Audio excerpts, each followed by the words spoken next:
This is NerdFT Radio, where nerds full-time, explorers of the metaverse, surfers of the blockchain, and not in our mom's basement. I'm your host, RSG, aka the One Piece manga reader, and I'm here with Crypto Crier, aka the NFT Janitor. Crier, how are you? And don't even answer that because I know you're doing good, because you know why, Crier?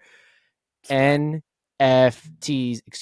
digital collectibles are back! We're back, baby. How are you feeling? Getting some live pumped in the market. I'm doing great. It's been a hell of a month. Crypto first, and then now we get some alt trickles doing well, and now we're getting some NFTs, getting the shot in the arm. So yeah, here we are. Insane. So pretty much, if you guys have been just on the not digital collectible Check the hidden folders, guys. Yeah, just wait. What happened? So check the hidden folders. Yes, check the hidden folders just in case you might have something going on. But what I was about to say is, if you haven't been checking prices and haven't been doing stuff for the last month, even maybe 2 months, just typical shit, like shit posters going on the NFT shit posters, finding out, oh crap, shit coins actually work here. So they've been, making their bags a little bit juicier. And now that they're juicier, it's time to spend some money on what they remember as their first love, what they actually like, which is digital collectibles. That's and right. Not only are the degens doing it, but also probably a top 5 founder in the NFT and digital collectible space, which is the founder of Bored Ape. That's right. He spent a lot of money. I'm pretty sure he spent all the money. Hold up. I think he just spent all the money that he got from the lawsuit from what's his face. Yeah, exactly. He had to, right? He was like, fuck it. If I'm going to use this money, it's going to move the space, amount. right? It's going to, it's the exact amount, right? It's 1.5 million or some shit like that. And this guy was like, you know what? I don't want the blood money. So let me use this blood money to pump the living shit out of not only his own projects, but also the community of projects. Now, Crier, I know you have the list of all the projects that he went ahead and purchased. Go ahead and start. Yeah, let's start on the cool cat. I'll do a little preface of just NFTs in general too. We see this with like altcoin markets generally. We see Bitcoin move first, ETH generally moves a little second, alt move like last. And one of the things that you look for when all these markets are coming back is which are the top movers. Like what actually is moving greatly comparatively to the rest of the altcoins that are there. So we've seen that lately with the markets. Solana, Link, Matic. These are like Unibot. There's a lot of ones that kind of have been sticking out that are actually pushing ahead of gains wise comparative to other alts that are sitting stagnant. So with this kind of idea in mind, you want to look for NFTs, I would assume, in the same manner, right? When we start seeing life coming back in the market, which ones actually are the first movers, right? And now we've seen most of the collections that we've been tracking that are like pretty decent collections. Pretty much every single floor is up over 100% in the last 2 weeks at least. Absolutely. Obviously not the huge collections like Bored Ape is at like 30 or whatever, but they were like their low was 23. He was at like 4. Now they're at like 5.5. Not all of them are big movers, but stuff like Doodles was down to 1.25. Now we're back up to 2.25. We see Cool Cats that went all the way down to 0.3 or something like that. They're back up to 1. Relax. 0.49. Relax. It was just 0.5, really. Whatever. But I'm saying that they're good collections, bro. What are you talking about? Absolutely. The ones that actually are coming back and actually have value are getting their floor prices are doubling, not staying stagnant. Sometimes that's all I'm saying. Just a little bit of slander. So we've now seen Pudgies is just chilling like a stable coin. They haven't done anything. There. That's slander. That's literally just saying they didn't double. Keep going. Sorry. We haven't had news yet. We had this Gordon sweeped pretty much every like pretty good collection that I think that actually most of them have pretty good value for the future. So we saw a Doodles sweep, or not sweep, but we saw pretty much he's hitting up every grail of the collection. So Doodles got a 69 ETH buy for the Hap Queen Crown. And then we had Meebit Skeleton Grail for 42 ETH. We had a Cool Cat top 16 rarity with the TV head 6 ETH. G-Tag, one of the I don't know anything about G-Tags, but it was an expensive G-Tag.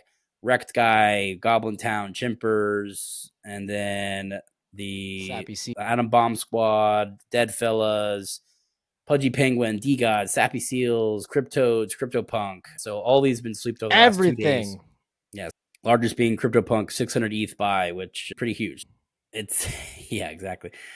But interesting to see. We've seen markets that have been only downtrodden for since April of 2022 or 2021 or whatever, end of 2021, beginning of 2022. Yeah. I do definitely think that these are interesting to see, right? Just how we saw a little bit of life coming back into the regular crypto markets. That didn't switch over to NFTs at all, really. And generally, like towards the end of the markets, we were seeing collections opposite of ETH, where now we're seeing ETH and NFTs moving in tandem, right? We hit the low of 1,600. Now we're at 1,900 on ETH now, and the floors are doubled. So it's like that initial play of previous cycles where NFTs could possibly be like a leveraged ETH move, when you're seeing that now. Very interesting times. I'm very excited about it. I've been doing some sweeping myself. That's why I'm the NFT janitor. Let's go, baby. Just mopping the floor. But one thing I would like to say is on the ETH NFT volume side of things, it actually Up a set lot. another recent high with nearly 12,000 ETH traded. The last time that number has been that high was early July. And then on the other side, which is the unique buy wallets, so any unique wallets that have actually purchased an NFT, it's at recent highs as well, around 10,000. So again, numbies are going up at the moment, and hopefully we can reach those numbers that we all remember and think Blur about and dream month about. over month volume increase is up 60%. So if you don't really understand the 12,000 ETH, how much that is, but 60% increase since the previous month is a lot. And again, like that's with very minimal people. Everyone's still I would say most people are very still like NFTs are dead, and it just came out like a month ago that everything is dead and blah blah blah. All the news articles are saying we're all dead. So that was probably the bottom, right? Like when you see news like that, that's a really good indicator for previous markets. I remember people when the ETH traded at $80. That's all everyone said. ETH's dead. It's not going anywhere. It's not going anywhere. And sell while you can. That was the time to buy. And this is my similar approach. Like we might go back down again a little bit, but I definitely think that these are near the bottom prices, and the time capitulation has definitely hit everybody. Like you Absolutely look across the board, I'm sure the people that you were trading with are now gone. There's very few people left that are actually active trading, stuff like that. Most people are not here anymore. So I definitely think that, and those previous cycle wise, people remember seeing them at higher prices. So when it starts picking up steam and the collection sizes are small, that's what happens. So absolutely get ready. Get ready for the pumpeth. One little thing, I'd like to do a brand new segment here called Holy Shit, It Just Happened During the Podcast, brought to you by NRN. Crier, we have to nerd out for a second. The fucking actors and actresses and the studios have officially reached a agreement of a 3-year deal, which means we're finally going to get new movies and shows. And Mr. RSG here is very happy, which means we're going to get so much more content. Now, let's bring it back to the podcast. Wow, that was crazy. Brand new segment. We've never done that one before. So we're back. We're here. Let's keep on going. So Crier, NFTs are pumping. One of the things that, for on your side at least, that you think could help this would be what's going on with Blur right now, which, for sure, if I'm not mistaken, Blur farming is almost officially fucking done. Yep. So Crier, what's going? We don't know what the next. They might do another season or whatever they do. They have to, right? I would assume they're in another season, but I don't think it's going to be the same. Just how the first season was different than the second season. I do think the third season will probably be different as well. I think they're going to start. I actually think they're going to add perpetual and shorting and longing capabilities to NFTs, which is an interesting market. I think that'll have a one-stop shop to buy, lend, sell, and long and short all in the same platform, which I think would be a great option. But we don't know exactly what they're doing, but it does end on 11/20. So that'll be the final day for season 2. We've seen the token actually pump up quite a bit. It was at 14 cents. Now it's at 38 cents or so, which don't really get that one because we're about to release a bunch of tokens to people. So they're going to get dumped on, but whatever. But yeah, so you see some people that are interested in getting back in there. So we'll see what kind of happens there. I think that's another thing that's been artificially keeping floors lower is that you're incentivized to buy and sell them repetitively. And you're not really worried about the price hit as much because you're expecting to get a large amount of money from Blur. Said Blur. Yeah. So like at the beginning of when Blur and the farming came out, again, it does provide a ton of liquidity that we didn't really have ever. So I do think it was a good thing to see some liquidity and get some of those people to, I don't know, be able to like drop out of larger positions. It gave people to distribute the collection sizes across more people. And we've seen stats showing that between 60 and 70% of people that own these haven't traded them in over a year. People are expecting to not really trade them, right? Because we love our JPEGs. We're holding on to them. I do think that it's an interesting thing because when we see the Blur floor be removed, liquidity from that removed by incentivization, I think people will be more careful about just setting up. I think the liquidity would go down, but I also think that the floor price might also trickle up because there's not people that are constantly dumping and trying to get floor points. Just getting traction. While there might be a little bit less liquidity at the start of it, I do think that it is something that is going to stop artificially dampening the floors. So overall, I think it's a pretty interesting move, and we'll see how it goes, right? Absolutely. Also, on the other side of things, again, every marketplace is making a little bit of a splash right now, except for OpenSea. The only OpenSea news that comes out recently is that they just laid off a bunch of other people, number one. And then number two, on that same day, there's Crier 5. So they had 2.5 people. So one of them is part-time now. No, it's part-time.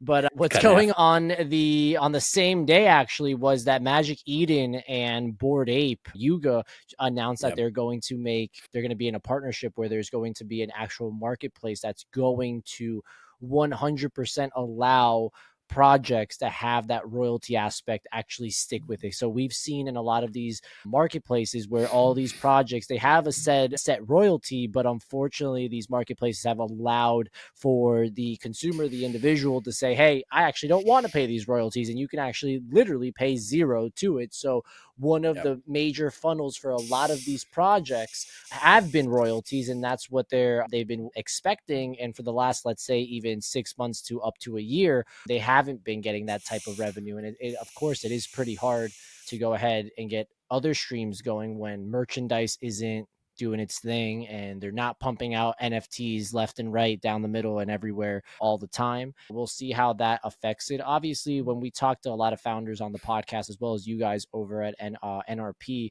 a lot of founders are to the point where every single project will at least one day have its own marketplace on its own website that's going to allow them to have those royalties kick in all the time. And there's not going to be that middleman or middlewoman when it comes to the sense of a true full-blown marketplace for the individuals that don't really know much of the NFT marketplace side of it. It's pretty much like an eBay or a Mercari or a Facebook marketplace, etc. So we'll see how. I personally think it's a pretty negative, a big negative, to be honest. I think, and the reason that I think that is similar to what Jack Butcher has said recently, where it's enforcing royalties. We saw with OpenSea, they pretty much didn't allow people to use their contracts, and so all the collections weren't on other platforms. It wasn't open anymore. You lose out on volume, and realistically, the volume is what keeps your project alive. As soon as when he enforced royalties, and then he instantly turned it off because it was like, I literally saw a 50% drop in volume. So that's not going to keep my project alive, right? I don't care about the small percentage of I gain from that, when realistically I'd rather just have the collection succeed and still have proliferation. But people who want to pay royalties, people still pay royalties, depending on, it doesn't not all, obviously as much as the enforced ones, but again, you lose that massive amount of people that were trading on most people were using Blur at the time. There's definitely negatives and positives to it, but I don't really think that personally. I don't think like wanting and enforcing royalties is what people should be focusing on, right? I think they should be focusing on something that is like pushing the space forward. And I do think that Yuga doing that, I think it's silly, to be honest.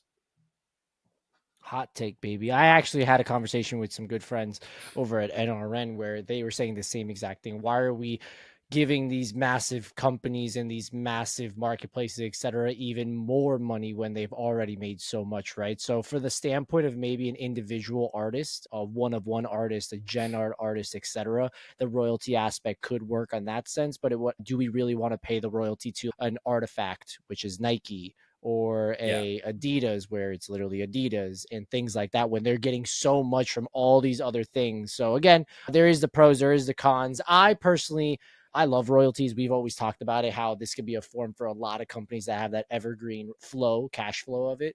Obviously, unfortunately, NFTs are taxable events when you buy and sell. So on that state, like that point of view, it is pretty hard to like say, hey, we're going to enforce just another tax on top of what you're buying or selling. yeah, So obviously, in an ideal world, I personally believe, and I think a lot of us in the space as well as just overall, I personally don't think NFTs should be taxed the way they are. They're items on the internet. It's not like it's actual like full blown. Again, that's just a conversation for another another. day, but another day, another podcast, and probably another 10 years. Hopefully the IRS one day goes, you know what, RSG, you paid a lot of taxes. You know what, Cry, you paid a lot of taxes. Here's the Yeah, money that's back because it's you gone. don't own it. Yeah, it's gone. It's It's gone, over. buddy. Yeah, But it's the gone. idea of the enforced royalties, and I've seen a couple of different takes on all of these things. Having a marketplace that enforces it, first of all, they're going to have to wrap the original collection or something along those lines because they don't have that in the original contract. So we're going to see what they have done to enforce royalties on the classic BAYC contracts. That's a good thing, or just an interesting thing to see. It might be a new way that they've got around that problem. Another thing that could be interesting is aligning incentives, right? Look at like we had talked with Luca on our couple podcasts ago.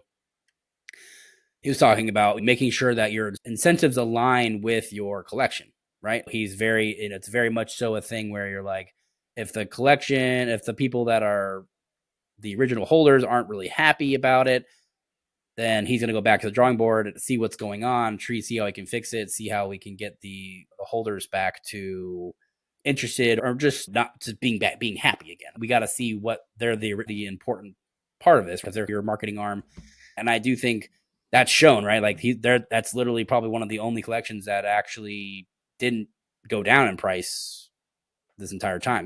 Whatever he's doing is something decently. And then the other side of that is I've seen a couple takes of if you're going to force people to pay royalties, is it going to be something where if you're paying royalties, you're going to get like a reward, right? You're going to get ape kickback or you're going to get some sort of incentive to align. And I think that's a good idea, right? Like why did everyone hate OpenSea so much? Because they were They pretty didn't drop a greedy. token. They didn't, Oh, there's no way to be a participant in the ecosystem unless you're a VC. So that kind of rubbed everybody the wrong way the first time. 100%. We've seen with Looks Rare, that one aligned all incentives. You were able to own part of the protocol. And I think collections that have that ability to where you're either some sort of way you're getting some feeling of a say. And I think that's what Emmy, Mike Eden, and Bored Ape are going to do with their things because I don't think them just enforcing the royalties is going to be something that people are excited about. So I think there's going to be a way to either be part of the platforms like ownership, similar to how Looks Rare did, or there's going to be some sort of mechanism that allows for some sort of kickback or token or some sort of benefit to these enforced royalties.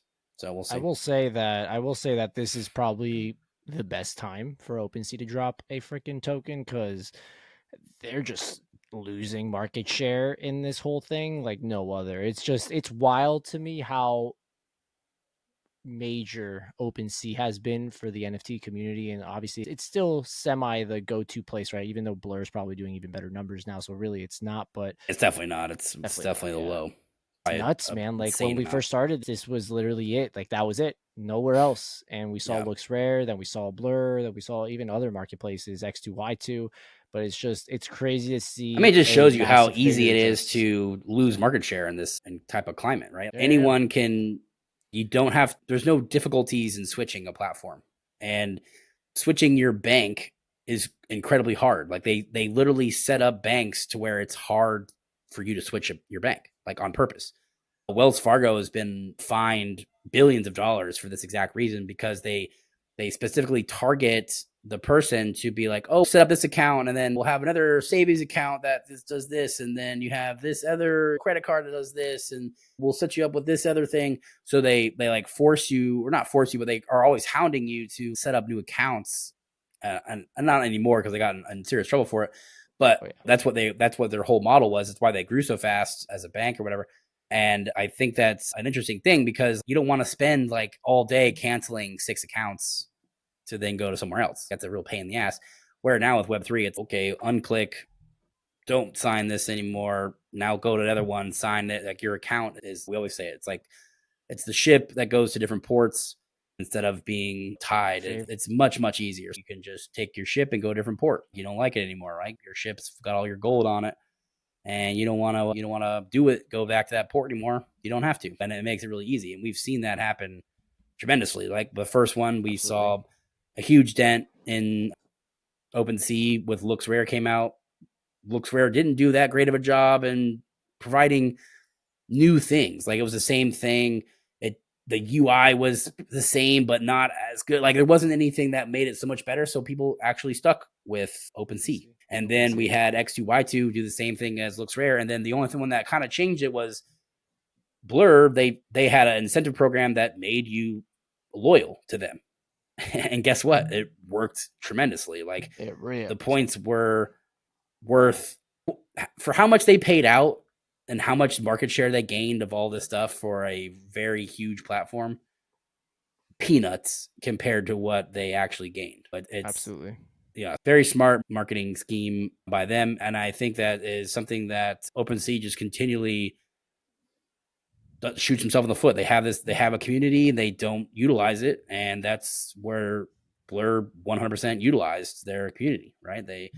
You were posting about it to gain access, to then get airdrops, to then use those airdrops that some people, I got like 10 grand from that. So not that I'm like, oh, diehard Blur fan, but like all the same time, I 100% used Blur and still use Blur mostly just because I'm incentivized to do it. Even if this airdrop doesn't go as well as the last one, I'm still probably going to get $2,000-$3,000. I think. Someone can ask you for $20.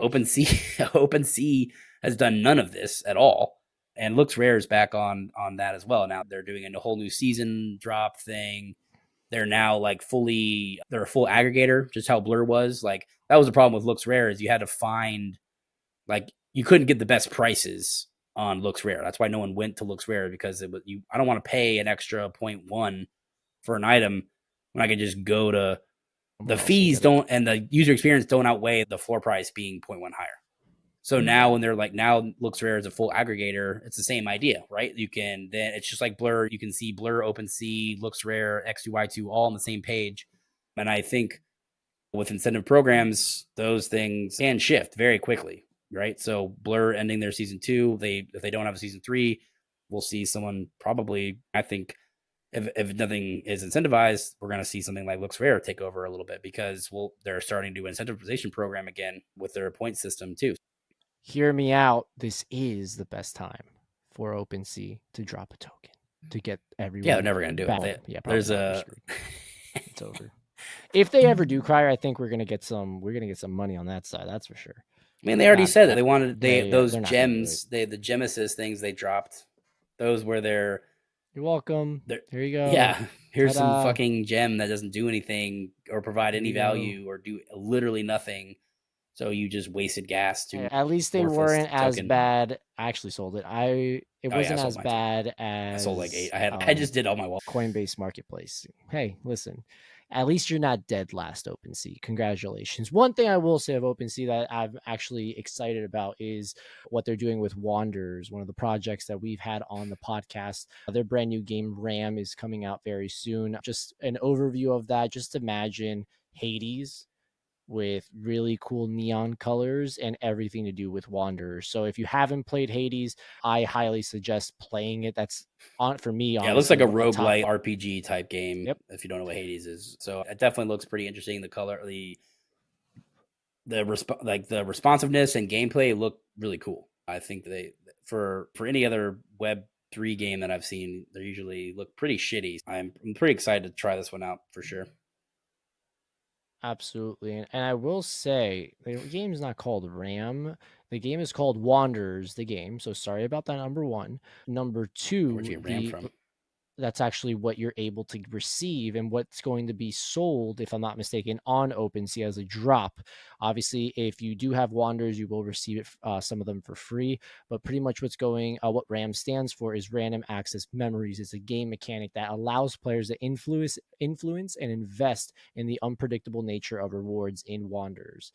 So pretty much it's like getting catch of RAM cash. It's like Cash. Marvel Yeah. Snap cash of RAM upgrades like that they'll like to encounter on that run. So again, very similar to what happens in Haiti, where you decide what like power up you want and whatnot, Want and to what way you use. want to go, the harder way, the easier way, what type of people you want to verse. And in Hades, you didn't really do that part where you got to choose. It was just random, and that's what made the game so playable. Even though it was the same exact thing over and over again, it was a little different, tweaking the Yeah. actual characters you were fighting. But overall, I know Orangey, one of the people that have been on the podcast as well, he actually was able to test out the game and stream it live. And he's been very vocal about Web3 gaming to the point where he Sucking. said, like, all of it sucks, like literally. Yeah. And he straight up said on stream that a scale of 1 to 10, how good is this game? He straight up said, this game is a 10 out of 10. This is what he's been waiting for. And he's Cool. pretty big on the sense of the Web2 side. And for him to say that, which again, That's pretty a surprising. lot of He's respect like to really him. He big doesn't like that competitive. type of game. Well, yeah, he He doesn't like he's that not. game. Yeah, he said And that he's, like about this is competitiveness. dope. And that's what, you know what I need him back on the podcast because he called me old and I'm not old. And I told him these type of games are good. And he said no. So he's getting involved in games he shouldn't be. Yeah, You go know yell at what? him. I take that back. I want to go yell at him. No, but I'm kidding. But again, awesome game that's coming out. Be on the lookout for that. They are partnered with OpenSea to go ahead and drop this. Wanderers also did get a seed round, if I'm not mistaken, through Animoca as well. So they have the backing. They have the team behind the scenes. Nick's been on the podcast, if I'm not mistaken, once, maybe even twice already now. So I'm very excited to I think it was hopefully once. get I him think we on. did space. We used to do spaces with them a lot. We did He spaces came. with him a lot, exactly. So hopefully we'll have him on one more time, or of course multiple times, so he can talk a little bit more about this game. Again, I know myself as well as Crier and a lot of people in NRN, we do have a little bag of Wanderers. Me personally, that's one of my favorite NFTs. Just the way they look, the music, the Yeah, they're feel cool. to it, it's super awesome. And for this to grow into something that hopefully both of us, as well as just the whole community of Web3 or whatever the heck we want to call it now, is a part of, it could be something special where we're finally going to see a freaking game. Yeah, that's really what we've That's been all I waiting, want, right? Like man. all these things promise these That's it. games, and now we're seeing a lot of games actually come Literally out it. with things, right? We've seen Yeah. Pixels moving to Ronin, they're doing really well. We've seen Shrapnel release some stuff. I think their token came out today with a 300 million market cap, so people are definitely interested in it. Illuvium has been working on stuff for a very long time. Star Atlas has been producing stuff that's been for a very long time. And actually, these things are showing up and actually being beta and alpha play and actually being able to try them out. So I do think that we're finally getting there. And one really cool thing, just on a general note of just something that's interesting that I find interesting, is even say all this is, I'm all wrong, right? And the markets go down from here. One of the most successful genres or sectors during a recession is gaming. 100%. Even Yeah. 2008, So it was literally one of the only sectors that survived, right? survived and Because when thrived. people are down and poor and stuff like that, They're at home playing motherfucking video games, baby. they want to escape their reality, and that's something that 100%. is definitely something that to. You know what? I think gaming has a massive potential. Absolutely. I went to lunch It's with a bunch of tech guys recently. They're a bunch of coders, and all of them were just ripping on NFTs, and I was sitting there just defending every single one of them, like every single point they made, and they're like, "What's the point of this? What's the point of this?" And at the end of it, they're like, that makes a lot of sense. yeah, You're not. I see what you're trying to. I see what you're trying to do. I'm like, there's nothing different. It's just you won't know anything's different except that you are now able to possibly trade it for a real value, and that you can probably collab it with another game and go into another game with that item. That's like the two biggest things that are probably pretty cool absolutely. with this. And they're like, oh yeah, does sound cool. Listen, So if anyone has someone that is fading NFTs and just the overall space, just send me or Crier in there, and I feel like we can walk away with a, you know what, that kind of makes sense type of look. So yeah, that's all for you gotta sure, do, just a little bit, or just send them over here, listen to the podcast, understand what's going on. But for one of the sure, things I did want to mention on the side of Wanderers, it is a free to play game. There is going to be optional in app purchases. I'm liking that in app phrase there, in app. So what if there's a little app side? What if they make it to something else? But they are saying where are you going to play this is going to be Windows and Mac. Wanderers multiplayer, not in the early access, which by the way, early access will be Q1 of 2024. Other than that, again, super excited. Can't wait to see how this game turns out. If it has anything close to Hades vibes, I'm gonna be freaking happy as hell. So for sure. let's see what happens there. You played Hades as well, by the way, right? Yeah, big time. Yeah, awesome game. All right, that pretty much wraps it up on that side. On the nerd side, you already saw our little segment in the middle of the podcast where we found out that the actors and actresses have finally, and studios have finally agreed upon a deal. So we're going to start getting some awesome things from a lot of leakers as well as like rumor accounts on X. A lot of people said that they've been holding a lot of information until this agreement has actually came out. So hopefully we have on my end the one I'm most excited about is hopefully getting the cast list for the Fantastic Four movie. That's what I've been waiting for. So hopefully we get that. But on the flip side, what is going on right now on the nerd side? Number one, when you're listening to this at night, or it's Thursday, the 9th of November, the Marvels will be out. The first reviews are in. A lot of people are saying that it's meeting or exceeding expectation. A lot of people, if you've been in the media, they've been bashing this movie like no other. Anything with Brie Larson, it just gets destroyed on the internet. And when you have a heavy woman led project, again, unfortunately, it just gets bashed to no other. And a lot of people are enjoying it. And just remember, there's going to be one post credit scene, which I feel like I don't want to ruin it for anyone, but just know a team is coming. And if you're watching on YouTube, you know exactly what team I just said. Number two, we have a Loki season finale live on Thursday as well, 9 p.m. I'm actually gonna miss it. I'm gonna get there. I'm probably gonna get home at 9:30, but I'm very excited. What Kevin Feige is saying at the end of the Marvels and the end of Loki are literally a combination of the last 5 to almost 8 years. I would say probably 5 to 6 years of what's been going on with Marvel. It's finally going to make sense. A lot of people have been saying that Marvel at this moment, there's too much going on and it's not one single storyline. So he's Yeah, pretty much saying that these two shows right here will connect everything together to show you what's about to happen with Deadpool 3, as well as Kang Dynasty and also Secret Wars that are going to come out later on. What else do we got? We have Invincible episode season 2, episode 2 coming out on Friday. Episode 1 is already out. And the other thing I did want to mention is Disney outright bought the living shit out of all of Hulu a little while ago. And the news that just broke, I'm pretty sure like an hour, if not 2 hours ago, is that Hulu is gone. It will become Disney Plus very soon. So we will not have Hulu anymore. It will become one app, which will be under the umbrella of Disney Plus. My prediction here is I have two predictions here for that. The first one is Disney is about to sell ESPN and Hulu to Apple.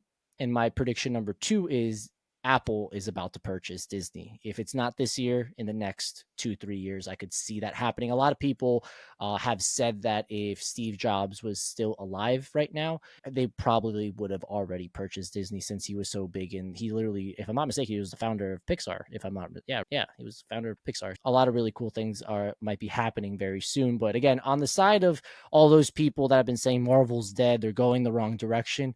Listen, things happen. We saw a lot of things go down bad. Sometimes it just happens. Sometimes it's fatigue. Sometimes it's too much production. We're going to figure it out just like all the other things. Star Wars, they said the same thing. Then bam, Mandalorian comes out. Shut up, Cryer. It's a great show. Garbage. Marvel, all these other things, and hopefully DC with James Gunn at the helm. So again, hopefully you guys are enjoying it. A lot of content's going to be happening very soon on the movie and show side because finally we have a deal. But other than that, I know Cryer, you had a recommendation for a show, if I'm not mistaken. What was that Scavenger's show Reign. that you've been watching? Yeah. Did we? I'm pretty sure we talked about it last time, but it Yeah, we is watched it on last time. HBO. The final 3 episodes released tomorrow or today for Thursday for listening on HBO Max or whatever HBO, whatever the hell it's called now, Max, and HBO. it's just Max now, whatever. But the final 3 episodes come out. It was an incredible show. I don't even like anime stuff at all, realistically. Like every time I watch an anime show that's not a You never cartoon, told me it was or like anime. like a Oh, comedy okay. show, I don't really like it very much. Okay. Okay. Didn't know And this that. one was like I want to watch All it again right. already, which is That's awesome. very wild to me. I don't know what it was, like caught my eye about it, but I was just like, oh, that just sounds cool, and I just tried it out, and Just do it. it was fucking awesome. They already got renewed for a second season too, even like after the first 3 episodes released. They have incredible feedback. I think it has one of the highest scores on IMDb. I think it's got like over a 9 now. Very definitely worth checking out for sure if you're interested in that type of stuff. But sci-fi, Okay. and very much so. Not a I would say like the coolest thing is like it's not a ton of dialogue. It's just like the feeling and the atmosphere of the show is just so different and really cool. So, but yeah, other than that, just been trading and having fun. So Doing your thing. that's right. Okay. We're here. We're live. We're alive and we're still doing our thing. But for all the listeners, again, thank you so much for tuning into another episode of NerdFT Radio. This is my radio voice now, and we'll catch you guys Radio. next time for another episode. Grab a brick, throw it at someone, probably that old influencer that you used to like copy trade all the time. Throw a brick at that guy or that girl because we don't want him in this second round of That's right. NFTs. Talk to you guys later. Peace. Peace.